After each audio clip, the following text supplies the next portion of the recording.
We finished yesterday with 10 August and are beginning today with the September massacres. September massacres was a period of 5 days from September 2nd to September 7th of 1792. The whole issue going on is this continued fear over the approaching Prussian troops. And people can only stand so much tension, so much apprehension. And ultimately, they erupted into violence. Mobs storm prisons and attack prisoners. Many of them are mutilated. Remember, the folks who were in prisons at this time are seen as royalist sympathizers. People are mad at the king for having ultimately provoked this war with Prussia, and so those who are associated with the king are the targets of the violence. Many prisoners are feared to be counter-revolutionaries, and people are afraid that if the Prussians get to the capital and free them, that the prisoners will then be on the side of the Prussians. So there's the motivation. In total, somewhere between about 1,200 and 1,400 prisoners are condemned and are immediately executed in summary trials that are held in the prisons. Things have clearly gone sideways in Paris. And if you remember, the last thing that the Legislative Assembly said when Louis and his family came to them for protection was, we need to dissolve ourselves and get a new constitution. So what they do is they form the National Convention on September 20th, 1792.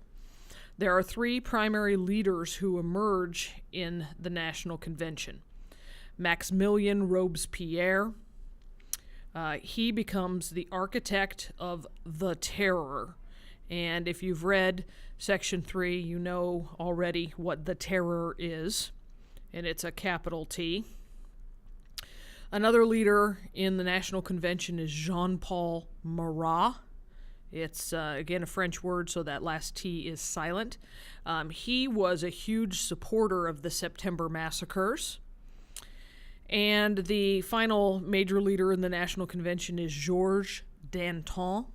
Georges Danton. He is the one who incited the riot that stormed the Tuileries that drove the royal family to run to the Legislative Assembly for help. Okay, there are some vocabulary terms that go along with the National Convention. The Jacobins. Jacobins. These are educated members of the Third Estate. They start with really mainstream, commonly held ideas, but as time goes on, they get more and more radical, more and more away from the mainstream. And that happens when the more conservative members of the Jacobins leave and form their own club. We'll talk about that club in a second.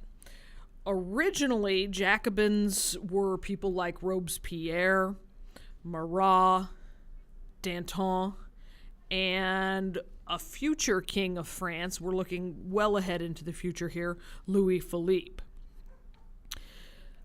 Next group we're going to talk about. This is the folks who had left the Jacobins because they weren't radical enough. The Girondists. Girondists. These guys supported the war and extreme measures against nobles and clergy, but didn't like the violence. They didn't like popular violence. They didn't like mob violence. They're the ones who get forced out of the Jacobins because they're not radical enough.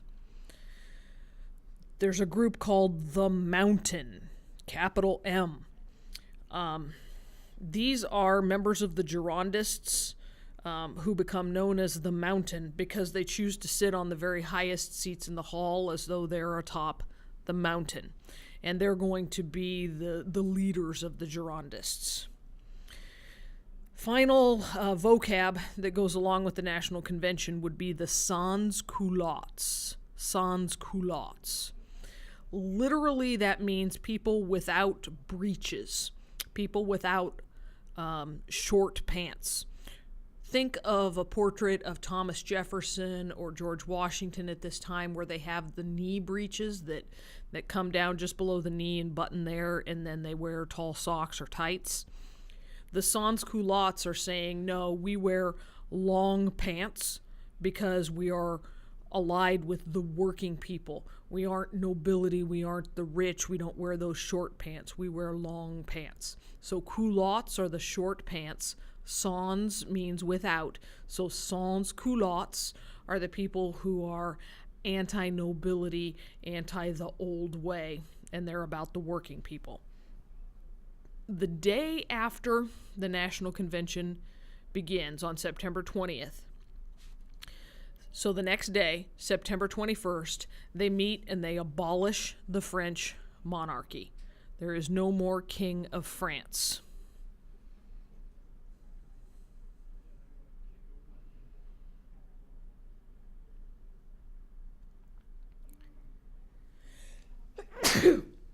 Excuse me. 4 months later, he's no longer known as King Louis XIV. He's known as Citizen Louis Capet.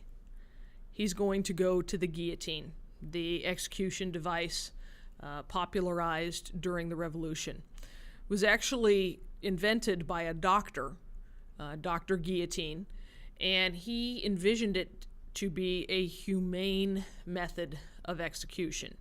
He was horrified that it became the device of terror that it did. He just thought it would be a clean, efficient, and relatively painless method of execution.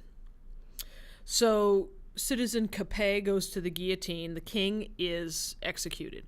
Remember, this hasn't happened to a crowned head of state since James I in England. The rest of Europe was horrified about that. It's been over 100 years, and now France has done it. Shortly after he goes to the guillotine, England and Spain jump into the war against France as well. So now it's Austria, Prussia, England, and Spain all against France. The war is going terribly for France. More rioting results. The French military commander just runs away to Austria in April of 1793, so the army is left without a commander. Food prices are going up. Conditions are getting very desperate in France. And so, the day after the military commander abandons his post, the Committee of Public Safety convenes on April 6, 1793. They're going to sit in power until August of 1795. The Committee of Public Safety is created out of the National Convention. And by the way, in the list of governments that you've got after Legislative Assembly, you should have added National Convention, and now you add Committee of Public Safety. So it's created out of the National Convention to be a smaller, more efficient group to govern France. It comes from fear following the defection, really, of the military commander. The original leader of the Committee of Public Safety is Danton. Robespierre is elected into the Committee of Public Safety in July of 1793. He is known as the incorruptible, meaning he can't be corrupted. Once he's in the Committee of Public Safety, he virtually takes over. He rules essentially as a dictator until he's executed. He holds power over the Revolutionary Tribunal, which is the court that sentences people in the revolution. It sentences more people to death under his leadership than during the entire rest of the revolution. He has Danton arrested and sent to the guillotine in April of 1794. And in April of 1794, that's when he sets a law to enforce food prices and mandatory food collection to feed Paris. In July of 1793, right around the time that the terror is beginning, Marat is assassinated. He was a former doctor. He had been doctor to a future king of France, Charles X. When the revolution began, he gave up science and became a journalist. He published his own newspapers. He denounces Necker and the Marquis de Lafayette as being puppets of royalty. He was reviled for that and actually had to leave France. He had to flee to London for his own safety. When he comes back to France, he has to hide in the sewers of Paris to keep from being captured and punished.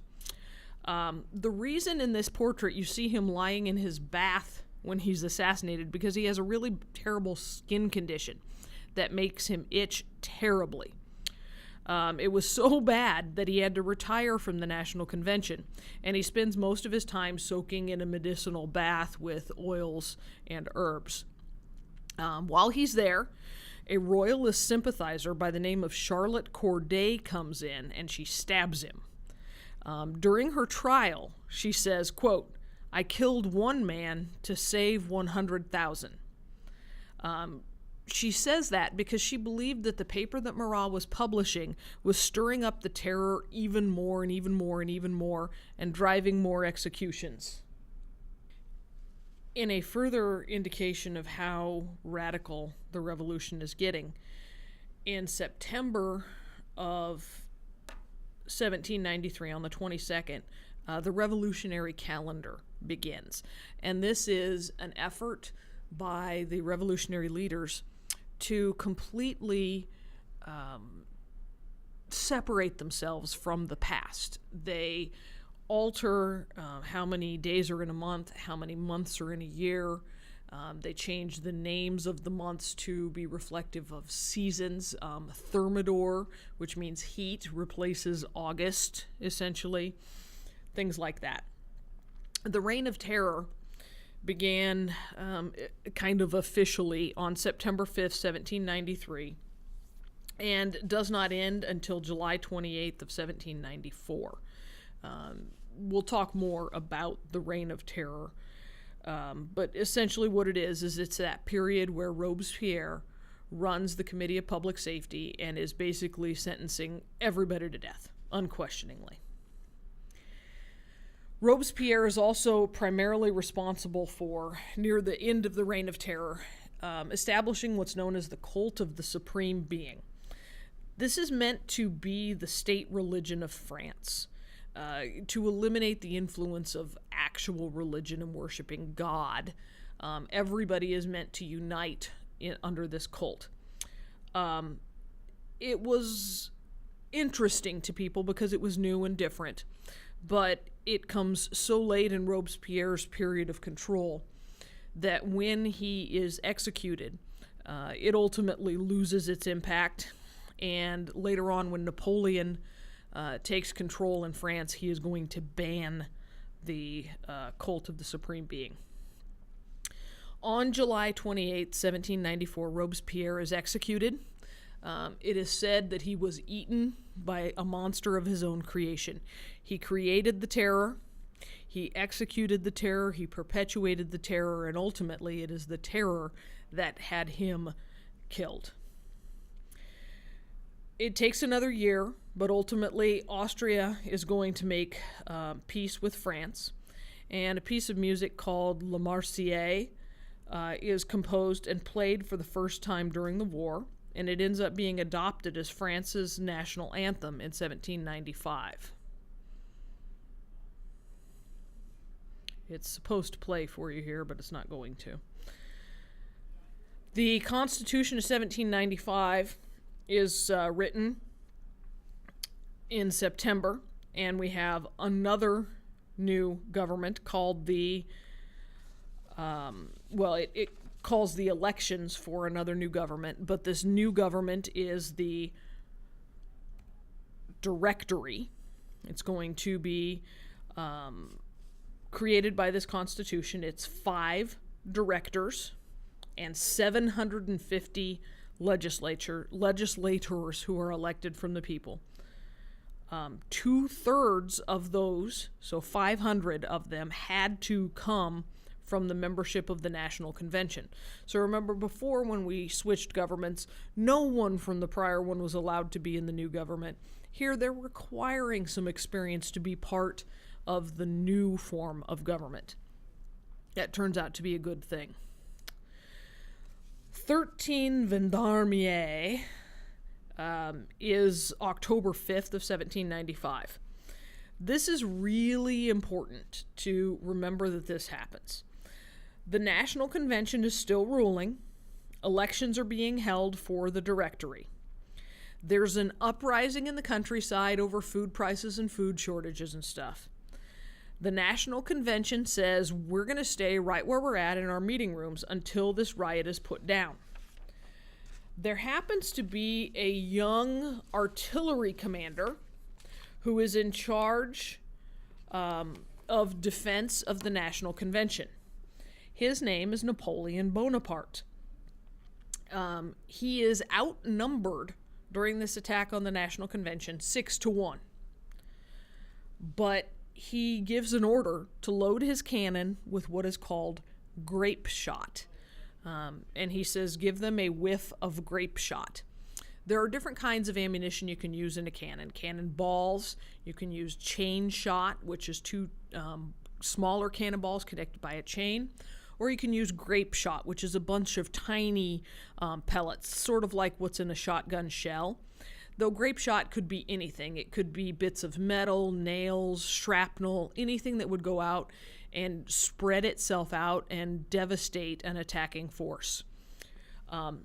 For defending the National Convention, Napoleon becomes a national hero and is given command of the French army in Italy. That is very significant. Okay. So we've elected the Directory.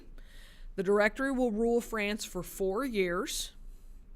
It will then be replaced by the Consulate, which will rule France for 4.5 years.